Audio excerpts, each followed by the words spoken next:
Leverage ratios are often considered when analyzing fundamental data for a company. They usually consider the liquidity or bill-paying ability of the company.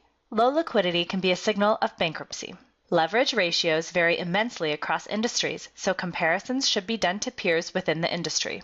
The current ratio compares current assets to current liabilities.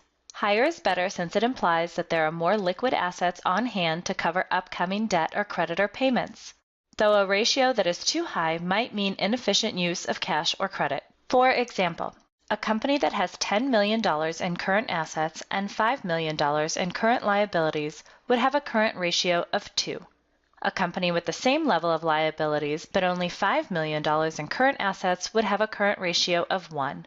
The first company would be better able to handle short-term obligations because of the higher current asset levels. The quick ratio compares cash and cash equivalents plus accounts receivable to current liabilities. This ratio is a more limited coverage measure as it only includes liquid assets. Advantages of leverage ratios are that they are easy to compute and to understand. The ratios give valuable information about a company's operations. Disadvantages include that ratios are not comparable across industries, which can make evaluating the companies very difficult.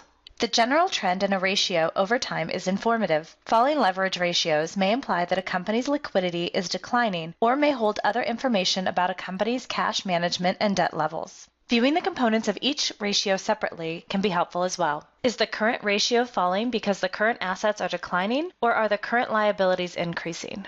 In this example, Ross's current ratio is below the 10-year mean of 1.43. A higher leverage ratio is preferred. The current ratio is also in line with the past ratios historically. The current ratio is so much higher than the quick ratio because it includes the company's inventories as part of current assets in the numerator. Inventories are included as liquid assets available to fund near-term creditor payments, whereas in the quick ratio, it only considers cash equivalents and accounts receivable.